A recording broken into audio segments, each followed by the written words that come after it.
Bom dia a todos. É um renovado prazer encontrá-los. Nós hoje vamos tentar complementar o assunto relativo à Lei de Introdução às Normas do Direito Brasileiro, recordando que na última aula nós analisamos a questão vinculada ao artigo 7º da Lei de Introdução às Normas do Direito Brasileiro. O artigo 7º que sistematicamente vai definir a lei aplicável nos conflitos interespaciais privados, certo? Vinculada à questão da tutela para a fixação da lei aplicável nos casos do Estatuto da Pessoa Física e os direitos de família. Então, vejam, relembrando-vos, estes dispositivos da Lei de Introdução têm o objetivo de estabelecer a lei aplicável em cada tipo de relação jurídica constante no nosso direito privado, estruturalmente no nosso Código Civil. Assim sendo, eu gostaria de deixar muito claro que esta conformação vai estabelecer, então, dentro de cada um desses artigos, que é do artigo 7º ao artigo 11º, certo? Vai estabelecer dois elementos básicos que vocês encontrarão em todos os dispositivos referidos. Assim, por exemplo, no artigo 7º, nós vamos encontrar um elemento de conexão, que é o termo que vai definir a lei aplicável, ou seja, qual foi o elemento estabelecido pelo legislador para definir que, estabelecido aquele pressuposto, a lei aplicável é X, certo? Então, o elemento de conexão. E, em segundo lugar, um objeto de conexão, que é nada mais, nada menos que a matéria jurídica posta em questões vinculadas ao conteúdo jurídico dos litígios, ou dos negócios, ou das questões postas ao nível de solução de lei aplicável. Então, vejam, vamos ler rapidamente e novamente o artigo 7º, que diz: a lei do país em que é domiciliada a pessoa determina as regras sobre o começo e o fim da personalidade, o nome, a capacidade e os direitos de família. Então, nós já podemos estabelecer aqui, então, as duas etapas e duas diretrizes estabelecidas pelo dispositivo. Em primeiro lugar, a lei do país em que for domiciliada a pessoa, termo de conexão, elemento de conexão, domicílio, ok? O domicílio vai definir a lei aplicável. Em que temas? Que nós vamos chamar de objeto de conexão.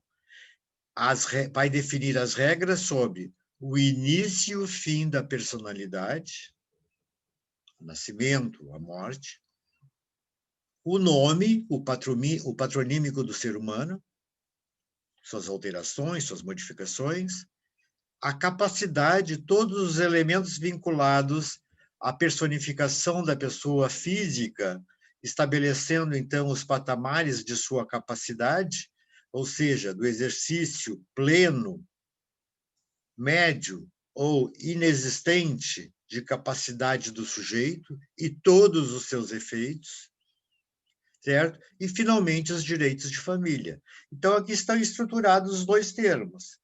Se o litígio, vamos ler de forma invertida, se o litígio envolver início e fim da personalidade, o nome, a capacidade e os direitos de família, a lei aplicável é a do domicílio da parte, é a do domicílio de quem demanda, é do domicílio de quem estrutura-se como fixador, determinante da regra de aplicação da lei. Assim, se eu tenho, por exemplo, uma medida judicial envolvendo uma pensão alimentícia, nós temos, na verdade, aqui que analisar que esta pensão alimentícia vamos imaginar, requerida pela mãe representando o menor, filho menor, certo? E esta mãe está domiciliada, desculpem, este menor e sua mãe estão domiciliados no Brasil, evidentemente a lei aplicável será a lei brasileira, ok? Então, estruturalmente, nós já vimos aqui que a gente faz esta chamada qualificação dos termos, a qualificação jurídica destes termos, a definição jurídica de que lei será aplicada. Então, vejam, e repetindo mais uma vez, o Estatuto da Pessoa Física e os Direitos de Família consolidam-se através da lei aplicável, certo? Através do domicílio da parte demandante. Eu acho que a regra é bem sintética, bem singela. Nós vimos que também este dispositivo do artigo 7º, ele evolui para diversos parágrafos estes que são, na verdade, exceções à regra geral, são alterações da regra geral, são manuseio da regra geral, que está constante lá no caput desse artigo 7º, que acabamos de ler, certo? E que estabelecem-se na seguinte conformidade. O parágrafo 1º que diz, estruturalmente, que se por acaso houver casamento no Brasil, ou seja, o casal uniu-se através da lei brasileira, certo? Se aplicará a lei brasileira, e aí, se nós parássemos por aqui, a ideia que teríamos é que em todos os casamentos realizados no Brasil aplica-se a lei brasileira, o que não é verdade. Aplicar-se-á a lei brasileira apenas nas questões envolvendo os impedimentos dirimentes, entre parênteses, motivos determinantes da nulidade ou anulabilidade do casamento, certo? E as formalidades da celebração, entre parênteses, os pressupostos de desenvolvimento válido e regular das exigências legais acerca do casamento, a solenidade, a forma, entre outros aspectos. Então, vejam, os dois elementos que nós esclarecemos desde o início estão aqui presentes. A primeira, o primeiro elemento é que o casamento, a lei aplicável será brasileira quanto ao casamento realizado no Brasil, desde que estes litígios envolvam impedimentos dirimentes e formalidades da celebração. Ok? O parágrafo 2º diz que o casamento de estrangeiros poderá ser celebrado perante autoridades diplomáticas ou consulares do país de ambos os nubentes. Vejam, aqui estamos estruturando, então, uma nova ideia. Estamos falando de casamento de estrangeiros. Está aberta a possibilidade, pelo parágrafo 2º, de que estrangeiros, certo? Possam celebrar o seu matrimônio através da lei de seu país, ainda que estejam fora das fronteiras territoriais do mesmo. Podem realizar este casamento, por exemplo, estando no Brasil, não na forma do direito brasileiro, porque eventualmente não querem, mas podem casar na forma da sua lei nacional. A sua lei nacional, vamos imaginar que seja francesa, e ambos, não basta um, ambos os nubentes são franceses, eles poderão se dirigir ao consulado, à agência diplomática e lá realizarem seu casamento na forma da lei francesa. Ou seja, o direito brasileiro legitima o casamento feito através da norma internacional do país de ambos os nubentes. O parágrafo 3º, estou simplesmente revisando, pessoal, ok?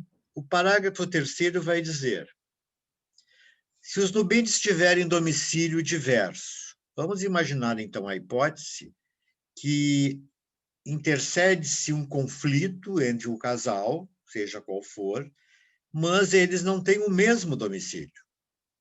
Eles não têm mais o mesmo domicílio por N razões, certo? Porque um foi trabalhar no exterior, a outra foi estudar no exterior e assim por diante. Cada um se posicionou em domicílios diversos. No momento em que há até a ruptura dos vínculos do casamento, de fato, esta alteração dos domicílios pode ser contextualizada. Ela pode ser contextualizada à medida em que o marido vai para um país, a mulher permanece no mesmo, ou vai para um terceiro país. Ou seja, isso determina a inexistência de domicílio comum e, com isso, se estabelece a dúvida: qual a lei a ser aplicada? E a inteligência da lei estabelece a seguinte regra: quando não tiverem o domicílio comum, será aplicada a lei do primeiro domicílio conjugal.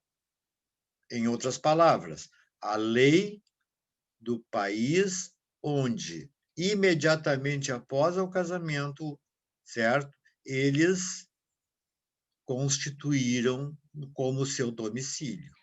Casaram ontem, hoje foram morar na Argentina, primeiro domicílio conjugal. Portanto, na hipótese de diversidade de domicílios a posteriori, nós vamos verificar que o que se aplica é a lei argentina, porque é o primeiro domicílio conjugal, certo? O parágrafo 4º vai tratar sobre o regime de bens. Quando se fala em regime de bens, em princípio, a gente sempre imagina que este regime esteja pré-fixado na própria solenidade do casamento, né? Mas, dependendo de certas circunstâncias legais, em vários países, este regime de bens não está pré-determinado ou não foi definido pelas partes. Assim sendo, na hipótese de pretensão de alteração do regime de bens, na hipótese de inexistência da fixação prévia do regime de bens, a regra geral diz que será aplicada a lei do domicílio dos cônjuges. Ou seja, o local em que estão domiciliados vai definir o respectivo regime de bens, certo?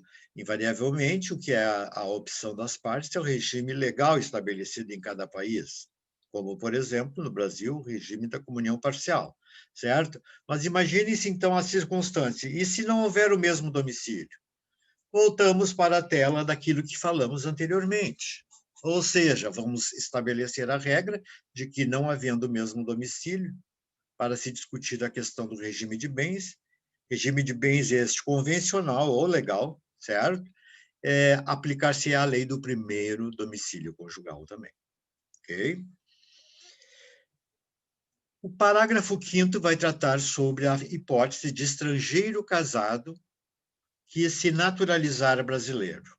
Duas circunstâncias: um estrangeiro que é casado e que venha residir no Brasil por qualquer motivo, e a partir de então ele, decorrido o prazo legal exigido, pleiteia a sua naturalização como brasileiro.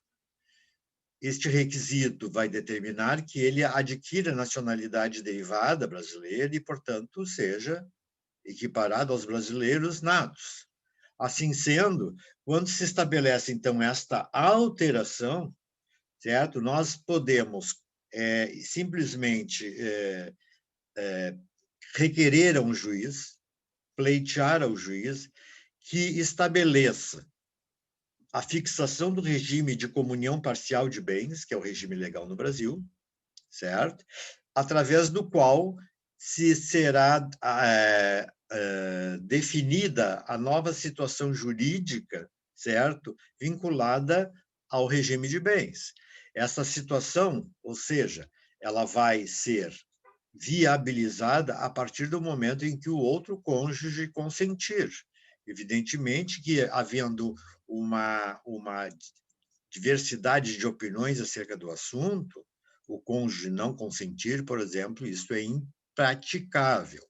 De qualquer sorte, o que nós temos é que, se houver a anuência do cônjuge, se houver um requerimento ao juiz, se ao receber o decreto de naturalização, a parte pleitear a adoção do regime de comunhão parcial dos bens, isto será possível, não esqueçam, certo? Isto será possível desde que também não prejudiquem o direito de terceiros, né? Respeitado os direitos de terceiros.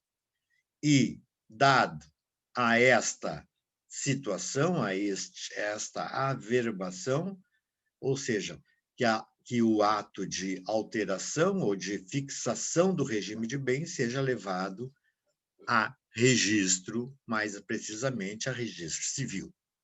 Ok? Muito bem. Então, vejam, são circunstâncias estabelecidas com pressupostos de validade válida e regular, certo? Que vai definir uma certa alteração na situação de um brasileiro que se torna naturalizado e que pretenda, então, adotar o regime vigente ou o regime legal estabelecido no território nacional.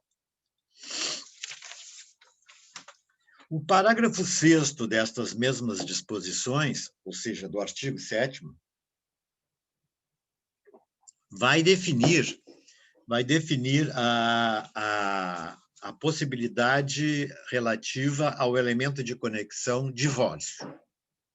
Um divórcio que foi realizado no estrangeiro. Realizado no estrangeiro o divórcio, certo?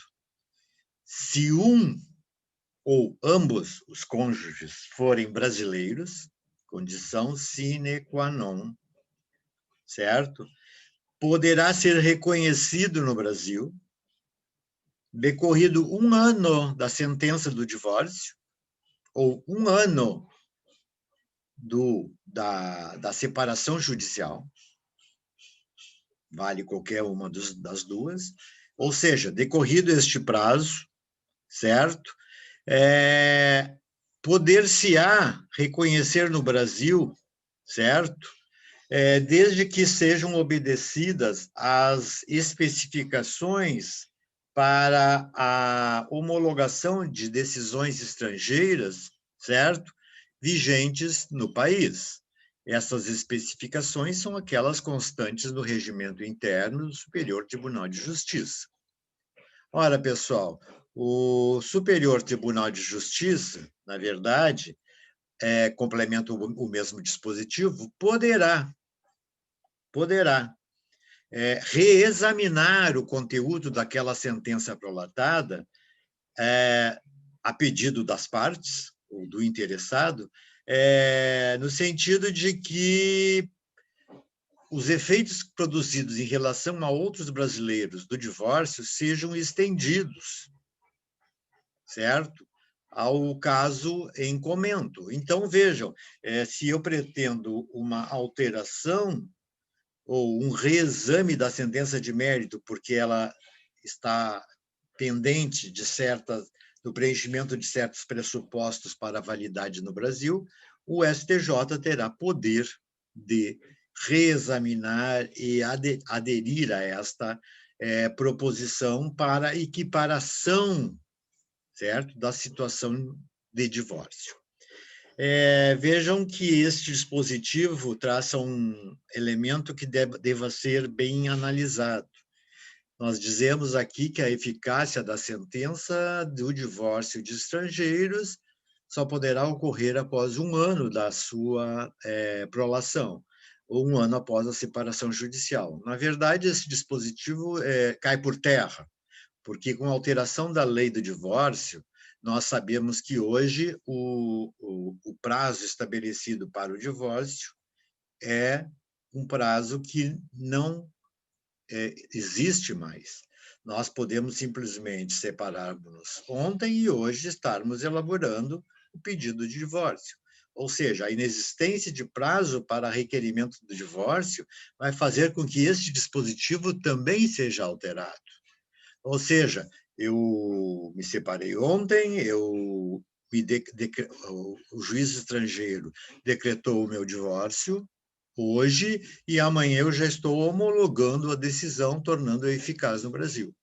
Guardem esse pressuposto para que, na verdade, se estabeleça adiante, quando houver a reforma, houver a revogação do dispositivo para que seja atualizado, então, nós possamos ler de uma maneira adequada e correta o mesmo dispositivo. O parágrafo 7º deste mesmo artigo vai estabelecer que o chefe de família, e vejam bem, aqui chefe de família corresponde ao pai ou à mãe, independentemente, na fórmula da nossa Constituição Federal, que traçou a igualdade entre os cônjuges, ou seja, o chefe de família estenderá o seu domicílio ao outro cônjuge e aos filhos brasileiros. Veja assim, a figura do domicílio vai, então, repousar na figura do chefe de família. O chefe de família, seja homem, seja mulher, determinará por seu lado o mesmo sistema, certo? Domiciliar para o seu cônjuge e para os seus filhos que sejam brasileiros. É uma extensão do princípio domiciliar, certo? E essa disposição vai estabelecer ainda que, ao final, nós vamos fazer constar que o tutor ou curador definirão o seu domicílio próprio, os seus administradores dos incapazes, como domicílio adequado para a fixação da lei aplicável e não o curatelado ou tutelado, mesmo porque são incapazes. Né? Então, vejam, na hipótese de tutela e curatela, define a lei aplicável que a lei do domicílio do tutor ou do curador, que se estende, então, ao tutelado e ao curatelado. E, finalmente, ainda no artigo 7º, parágrafo 8º, que diz: quando a pessoa não tiver domicílio, será considerada domiciliada no lugar de sua residência, ou onde se encontre. Nós estamos estabelecendo aqui, então, uma regra de sucessividade para a localização da parte. Não tem domicílio, provavelmente terá uma residência, e essa substituiria o domicílio. Não tem nem domicílio nem residência, o local em que for localizada a parte, evidentemente, vai suplementar a inexistência de domicílio e residência. Ok? Ou seja, a lei deixa claro que, em nenhuma hipótese, poder-se-á ter dúvida em relação à figura do domicílio, porque ela traz este elenco sucessivo para determinar, então, a sua efetiva localização. Muito bem. Este artigo 7º, repito, ele, na verdade, é um artigo que está dispondo acerca do Estatuto da Pessoa Física e dos direitos de família, e nós vemos que praticamente todos os dispositivos dos parágrafos constantes, eles vão estabelecer-se nas regras de direito de família. Né? Seja como for, se não estiver constante em qualquer um dos parágrafos, nós vamos ter que considerar, então, que se aplica em todas as hipóteses o caput do dispositivo que trata da lei aplicável vinculada ao domicílio. Ok? Mas vamos adiante. O artigo 8º da lei de introdução, ela vai definir um novo elemento de conexão. O elemento de conexão, desculpe, um novo objeto de conexão. Um objeto de conexão que não se estabelece mais no Estatuto da Pessoa Física ou nos direitos de famílias, mas que se estabelece nos bens, ou no chamado direito das coisas. Ou seja, a relação jurídica de lei aplicável às relações interespaciais privadas, certo? A relação jurídica se estabelece a partir do domicílio do proprietário. Desculpem, pessoal.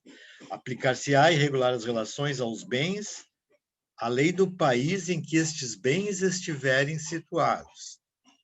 Repito, no artigo 8º, para qualificar os bens móveis e imóveis e regular as relações a estes bens concernentes, se aplicará a lei do país em que estiverem situados os bens.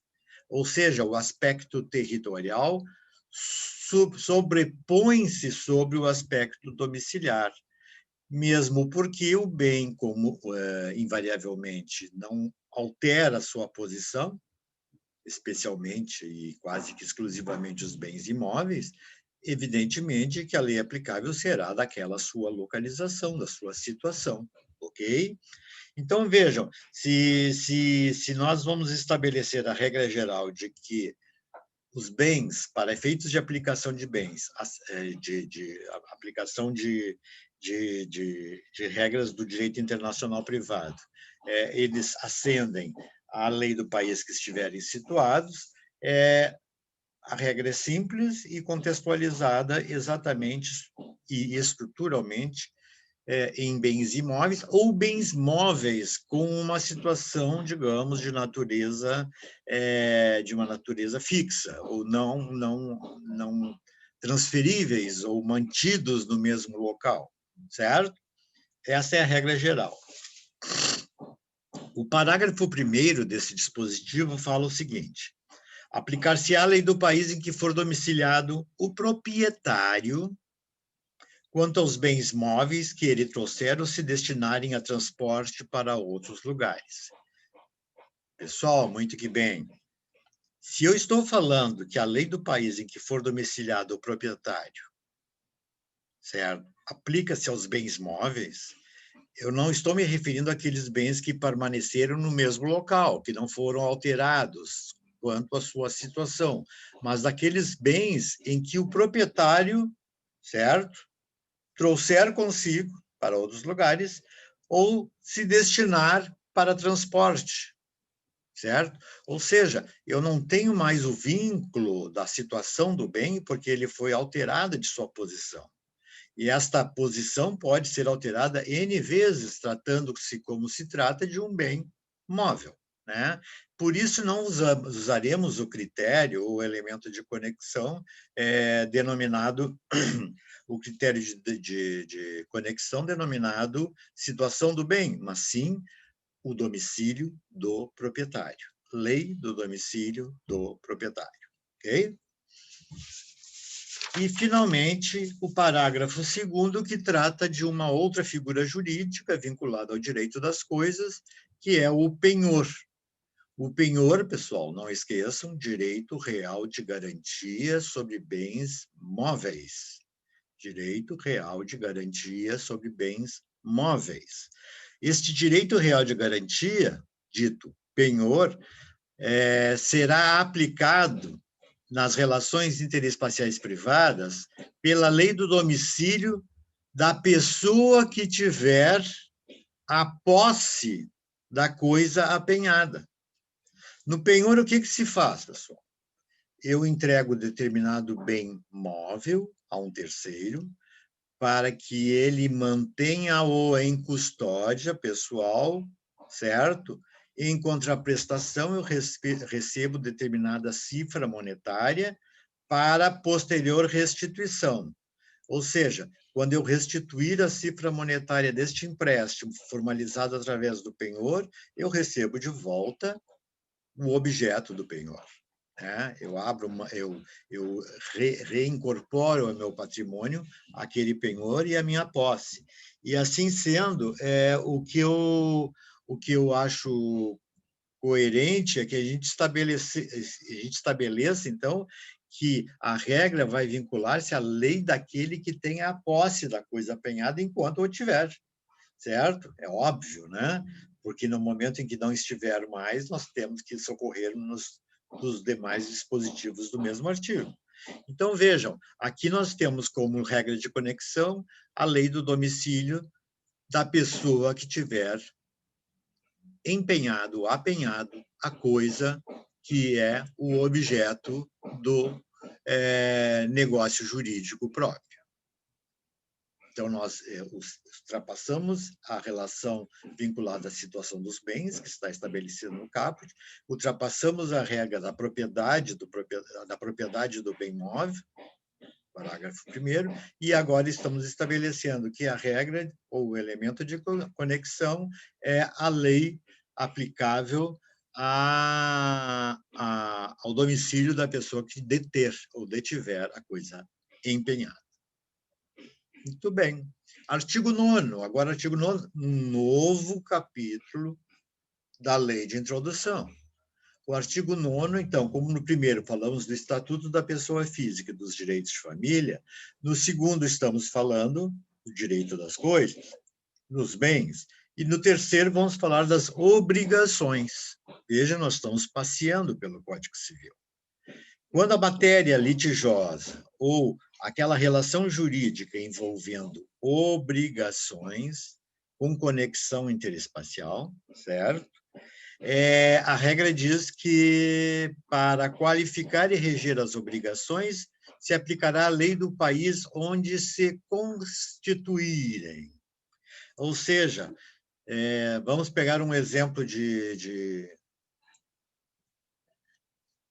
obrigação. Esta obrigação, ela tem uma data de nascimento, ela se origina a partir de um ato jurídico. Em que momento nasce uma obrigação? Né? A obrigação nasce a partir da sua Constituição, ou seja, no momento em que nós formalizamos a proposta, a aceitação dessa proposta. Assim sendo, o que nós podemos ensejar é que o que o legislador pretendeu a trazer este dispositivo do artigo 9 é definir que a lei aplicável em relação às obrigações é aquela onde se constituir esta obrigação, ou o local em que as partes vincularam-se presentemente ou de forma expressa diante um do outro, isto é o aspecto importante, ou entre presentes, certo? A constituição da obrigação, por exemplo, num contrato, no momento em que se assina o contrato, ou no local em que se assina o contrato. O local, então, em que se constituir a obrigação é a definidora da lei aplicável à relação jurídica obrigacional. Bem singelo também e sem maior grau de preocupação. O parágrafo 1º do artigo 9º vai definir, por outro lado, a ideia vinculada a uma obrigação que tenha que ser executada no Brasil. Vejam que nós estamos maleabilizando. A obrigação, vamos imaginar que ela foi constituída na Europa, na África, sei lá onde. No momento em que foi constituída fora do território brasileiro, nós temos que analisar agora o conteúdo desta obrigação. E imaginando, por exemplo, que esta obrigação foi constituída através do cumprimento dela ou a sua execução no território brasileiro. Então, João negociou com uma empresa de engenharia alemã, certo? João brasileiro, né? Negociou com uma empresa de engenharia alemã a construção de uma estrada de rodagem entre Piracicaba e São Paulo. Ora, esta relação jurídica, cuja a ideia é a execução no território brasileiro, evidentemente vai trazer consigo a ideia de que a lei brasileira será aplicada. E esta lei brasileira será aplicada porque, na verdade, esta é a forma essencial do negócio jurídico praticado. Ora, e assim sendo, só se admitirá, e o artigo se desenvolve em outra parte, que a lei estrangeira também possa ser aplicada, certo? Quando se tratar de requisitos extrínsecos do ato. Elemento extrínseco, a forma do contrato, as exigências contratuais, a elaboração de um contrato na forma da lei alemã, por exemplo, mas o conteúdo intrínseco e não extrínseco, ou seja, aquilo que define o seu valor, a sua qualidade, o local da sua execução, a entrega do produto, tudo isso que é requisito intrínseco vai depender da lei brasileira, se aqui for executada. Se não for este o aspecto, e simplesmente um aspecto extrínseco relativamente à forma do contrato, evidentemente, podemos adotar as peculiaridades da lei estrangeira para os devidos efeitos legais. Vejam que a regra aqui estabelece uma dúplice face, o que nós chamamos de fracionamento em direito internacional, ou também chamamos de dépeçage, termo francês, que significa a mesma coisa que fracionamento. Ou seja, eu divido o artigo em dois dispositivos básicos. O primeiro dispositivo, feita no Brasil, em relação aos elementos intrínsecos, ou feita de acordo com a lei estrangeira em relação aos objetos extrínsecos. Assim sendo, nós estamos diante da evidência de que nós podemos optar na fórmula da questão envolvendo o vínculo obrigacional. E aí nós temos que analisá-lo para bem qualificá-lo, certo? O fracionamento é evidente aqui no caso, mas ele só serve dentro dos pressupostos estabelecidos pelo mesmo parágrafo 1º do artigo 9º. O parágrafo 2º estabelece a seguinte regra: a obrigação resultante de contrato, veja, estamos falando de contrato, reputa-se constituída no lugar em que residir o proponente. Reputa-se constituída no lugar em que residir o proponente. Um momentinho só que eu gostaria de verificar com vocês esta afirmação no dizer de Maria Helena Diniz. Ela diz o seguinte: o verbo residir, veja, o local em que for residir o proponente, não falei em domicílio. O verbo residir significa estabelecer morada ou achar-se em, ou mesmo estar, o local em que está a parte. Acepção que vem sendo empregada no disposto desse dispositivo, significando o lugar em que reside o proponente, aquele que propõe o negócio jurídico. Afastando-se, pois, o critério domiciliar, por entender que a adoção do termo residência daria mais mobilidade aos negócios. Porque, em regra, certo? Estes atos são praticados fora do domicílio dos contratantes. Então, a residência que não tem o aspecto de definitividade, mas que pode inferir-se como substitutivo do domicílio, vai ser empregado com este significado. O significado que é o local em que está o proponente, certo? O local em que ele formula a sua proposta.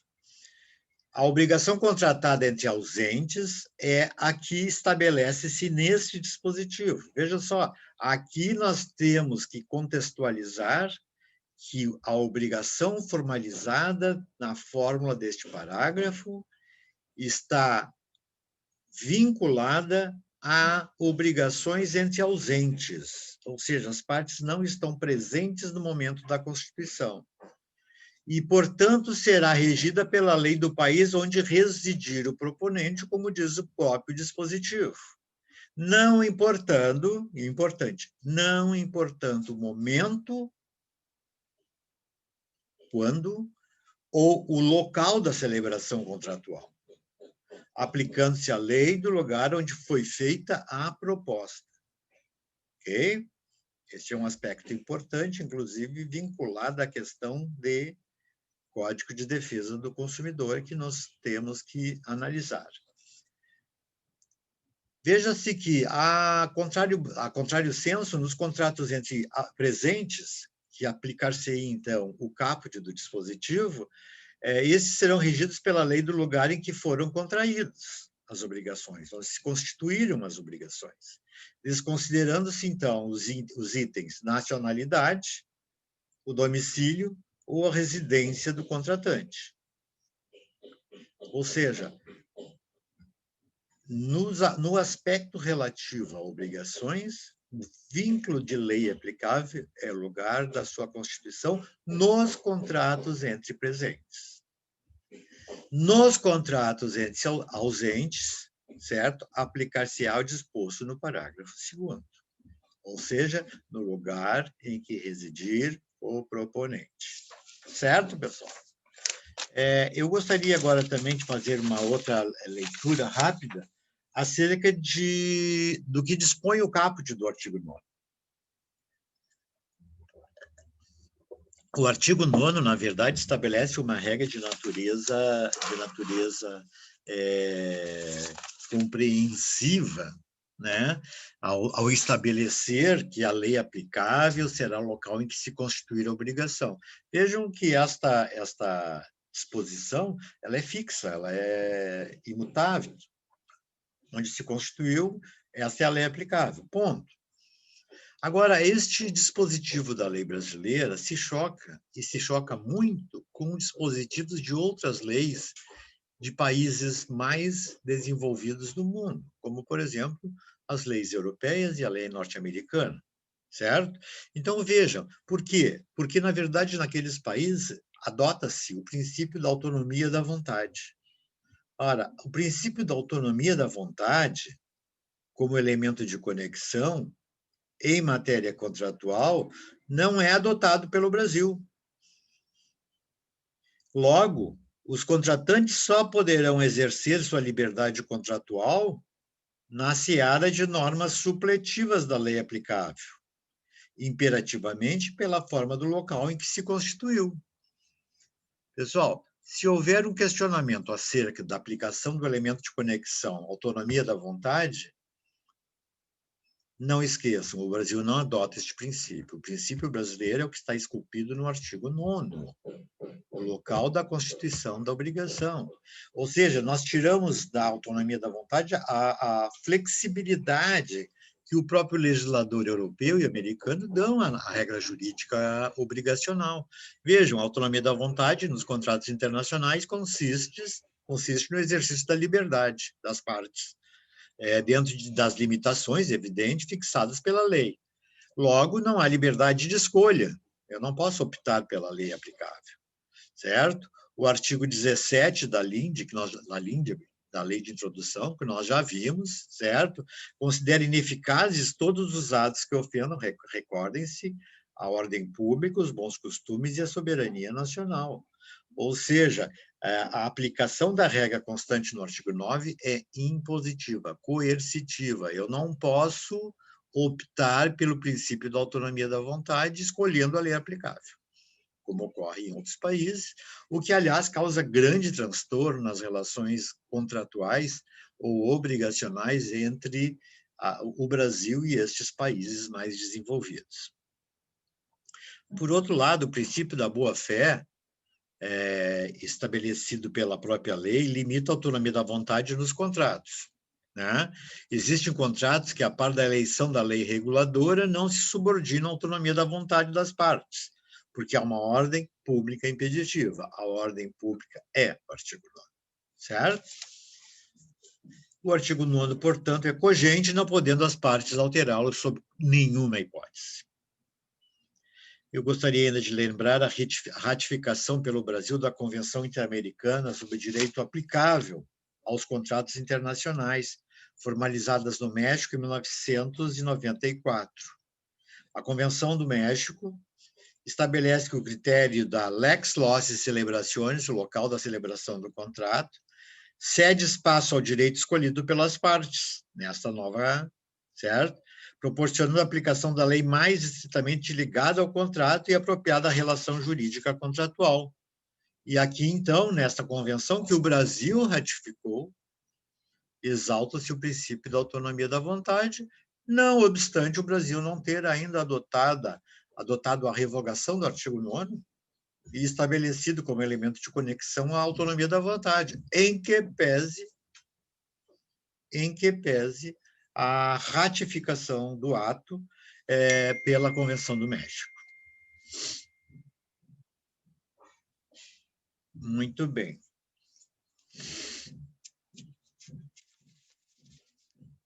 Assim sendo, havendo um contrato celebrado entre sujeitos domiciliados no Brasil e outro em um Estado não signatário deste tratado, ou seja, sem vínculo objetivo com qualquer outro país participante do mesmo tratado, o juiz brasileiro deverá aplicar obrigatoriamente o artigo 9º. Okay? Então, vejam, esta disposição vinculada à Convenção do México só vale para os países ratificantes do tratado. E assim mesmo com várias hipóteses de reticências por parte do Superior Tribunal de Justiça. Ok? Muito obrigado. Vamos lá. Adiante, pessoal. Eu gostaria de só adiantar aqui no material.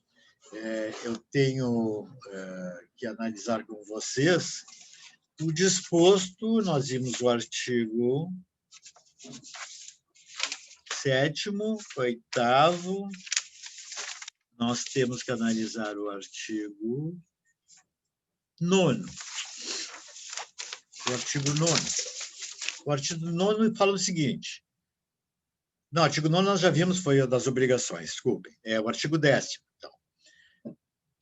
O termo o elemento de conexão, no caso, é as sucessões.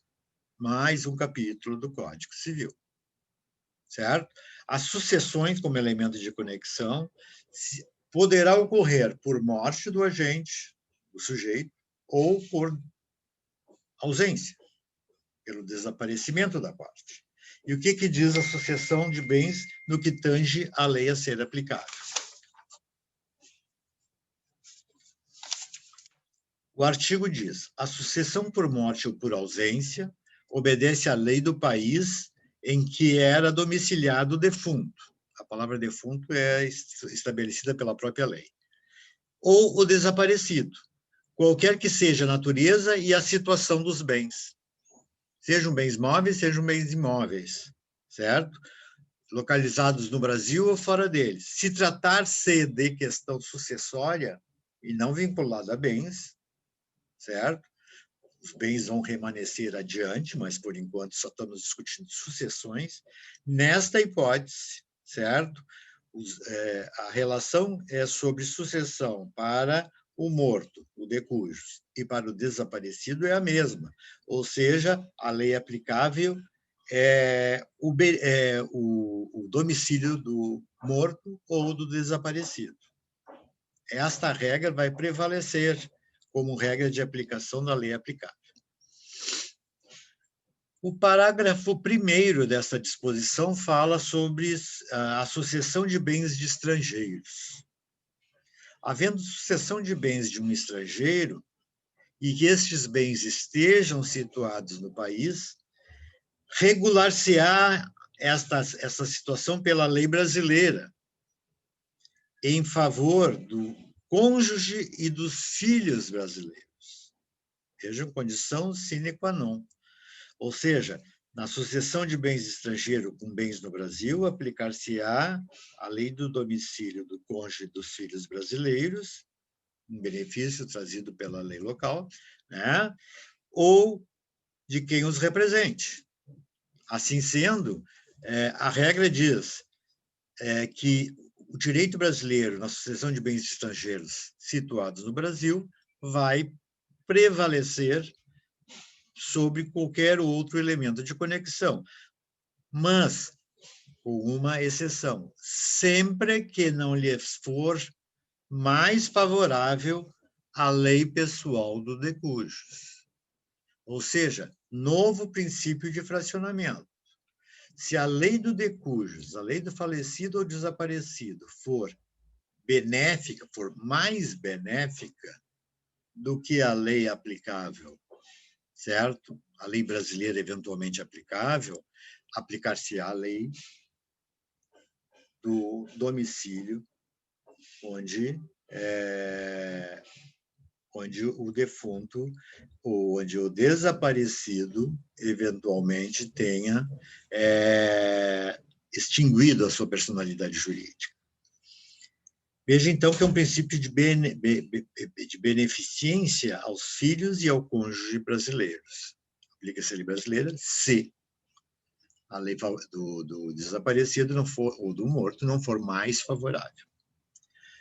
Este é o parágrafo 1º. O parágrafo 2º diz o seguinte, pessoal. A lei do domicílio do herdeiro legatário regula a capacidade de suceder. Estamos falando de um elemento de conexão específico. Sinto muito, não tenho um número de... Para quem você... Veja, o parágrafo 2º, a lei do domicílio do herdeiro e do legatário regula a capacidade para suceder. Elemento de conexão. A lei de domicílio do herdeiro e do legatário. Objeto de conexão, matéria específica, capacidade para suceder. Todas as discussões sobre capacidade para suceder vão determinar a aplicação da lei do domicílio, do herdeiro ou do legatário. Não esquecendo que legatário é aquele que recebe a herança via testamento. E, finalmente, temos o artigo 11. E este artigo 11, na verdade, vai ser estruturado dentro de um contexto pré-estabelecido, que nós vamos chamar de Estatuto da Pessoa Jurídica. Como lá no 7º era o Estatuto da Pessoa Física, aqui nós vamos falar sobre organizações com fins coletivos, vamos falar de sociedades, vamos falar de fundações, e vamos ver que estes elementos em que se discute a questão jurídica a nível de interconexão espacial privada, essas questões envolvendo pessoas jurídicas obedecem à lei do país em que se constituir a sociedade comercial através do contrato social, através do estatuto, etc. Assim sendo, quando se estabelece a regra de que se aplica a lei no local em que se constituiu a empresa, nós estamos, na verdade, estabelecendo a regra de aplicação de um conflito envolvendo uma empresa tipicamente estrangeira, certo? Portanto, vinculada ao local em que ela mesma, a própria que se constituiu. De qualquer sorte, em prosseguimento, nós vamos verificar que este dispositivo complementa-se pelo parágrafo 1º. Este parágrafo 1º diz: não poderão, entretanto, ter no Brasil, essas empresas coletivas, fundações e sociedades, não poderão, entretanto, ter no Brasil filiais, agências ou sucursais antes de que seus atos constitutivos sejam aprovados pelo governo brasileiro, ficando, então, sujeitas à lei brasileira. O que nós estamos estabelecendo é que aquela empresa estrangeira resolve se transferir para o Brasil, certo? Ou resolve abrir uma filial, uma agência ou sucursal no Brasil, onde vai começar a operar. Na verdade, ela vai operar, então, sob a égide da lei brasileira, porque ela veio ser constituída de acordo com a lei brasileira. Essas filiais, sucursais e agências, elas, na verdade, têm a sua própria personalidade jurídica e que, para efeitos legais, é distinta da personalidade jurídica da matriz, da sede da empresa. E aí estamos, então, estabelecendo que essa exigência de aprovação pelo governo, que nada mais é do que o registro do contrato ou do estatuto social perante a junta comercial, ela vai impor, então, que a lei brasileira seja aplicada. Então, a regra é muito simples. Empresa puramente estrangeira no local da Constituição, empresa, agência, filial ou sucursal, constituída e autorizada no Brasil, vai aplicar-se a lei brasileira. O parágrafo 2º fala acerca da impossibilidade de governos estrangeiros adquirirem bens imóveis no Brasil. Ou seja, essas empresas, essas organizações de qualquer natureza, desde que tenham sido constituídas, dirijam, fiscalizem, investem em funções públicas, as suas subsidiárias, as suas prepostas, essas não poderão adquirir no Brasil bens imóveis ou que sejam suscetíveis de desapropriação.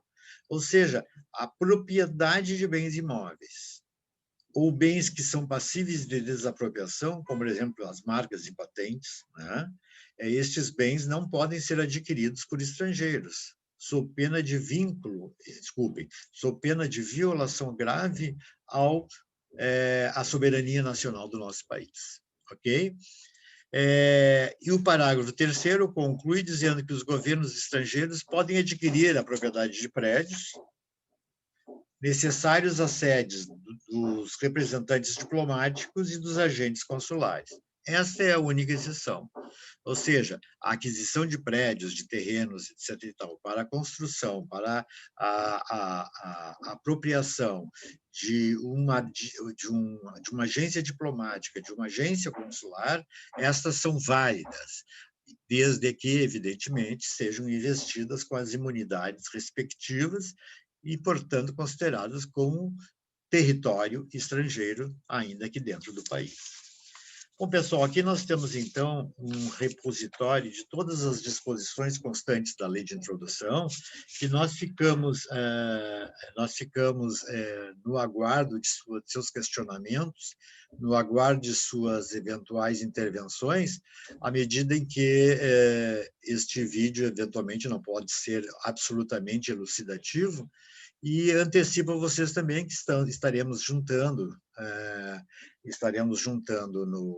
lá no Moodle um repertório não deste só vídeo, mas também de slides que são comentários acerca dos dispositivos e que devem ser obrigatoriamente lidos antes das nossas provas. Este conteúdo já faz parte da nova prova que está sendo marcada já nas próximas semanas. Ok? Quero agradecer a todos que eventualmente tenham ouvido ou visto este vídeo e fico à disposição mais uma vez, então, para o que for necessário. Muito obrigado.